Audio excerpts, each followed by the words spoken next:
ભુજ શહેરમાં રખડતા ઢોરોનો ત્રાસ વધ્યો। જાહેર રસ્તા પર કલાકો સુધી આંખલા લડ્યા, લોકોના જીવ તાળવે ચોંટ્યા। ભુજ નગરપાલિકાનો રીઢો તંત્ર રખડતા ઢોરોથી ભુજવાસીઓને સુરક્ષા આપી શકતો નથી। અતીતમાં અનેક લોકોના મરણ થયા છે। માનનીય હાઈકોર્ટના આદેશો પણ કચ્છનો રીઢો વહીવટી તંત્ર માનતો નથી। અનેક લોકોના મરણ થશે, ત્યારબાદ જ તંત્ર જાગશે। ભુજના લોકોના જીવનની કિંમત ભુજ નગરપાલિકાને નથી। લોકોના મરણ થશે, ત્યારબાદ નગરપાલિકાનો તંત્ર જાગશે અને રંડાયા પછી ડાપણ કરશે।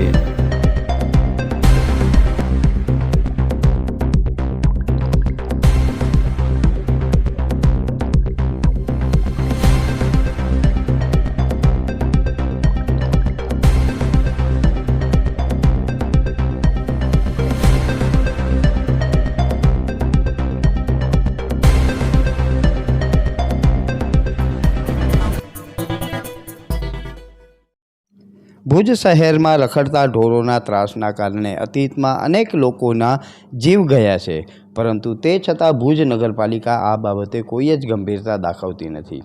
હાલમાં પણ ભુજ શહેરમાં રખડતા ઢોરોનો ત્રાસ એટલો વધ્યો છે કે રસ્તા ઉપર કલાકો સુધી આંખલાઓ બાજતા જોવા મળ્યા હતા। આ આંખલાઓની લડાઈમાં સદભાગ્યે કોઈ વ્યક્તિને નુકસાની નથી થઈ, લાગ્યું નથી કે કોઈ જાનહાનિ નથી થઈ, પરંતુ દર વખતે એવું ન થાય એવી ગેરંટી કોઈ જ લઈ શકે નહીં। માટે ભુજ નગરપાલિકાની આ જવાબદારી થાય છે કે તેઓ રખડતા ઢોરોને ડબ્બે પૂરે અને તેની વ્યવસ્થા કરે, પરંતુ ભુજ નગરપાલિકા પોતાની કામગીરીમાં સદંતર નિષ્ફળ ગઈ હોય તેવું લાગે છે। આપણે ભુજ શહેરમાં કેટલી બધી જગ્યાએ જોઈ રહ્યા છીએ કે આ રખડતા ઢોરોના કારણે રસ્તાઓ પર લોકોના જીવ ઉપર જોખમ ઊભા થાય છે, પરંતુ તે છતાં ભુજ નગરપાલિકાનો તંત્ર ઘસઘસાટ ઊંઘમાં હોય તેવું દેખાય છે।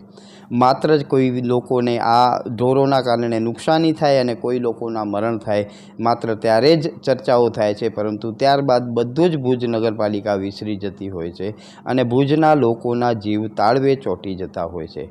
આમ જ્યારે આવા મરણ થાય છે, એ મરણ થયા બાદ જ ભુજ નગરપાલિકા જાગે છે અને મરણ થયા બાદ મોટી મોટી વાતો કરી મગરમચ્છના આંસુ વહાવી અને રંડાયા પછીનું ડાપણ કરે છે, પરંતુ હકીકતમાં જ્યારે આ ઢોરોને પકડીને ડબ્બે પૂરવાની વાત આવે છે ત્યારે ભુજ નગરપાલિકા આ સંદર્ભે કોઈ જ કાર્યવાહી કરતી નથી।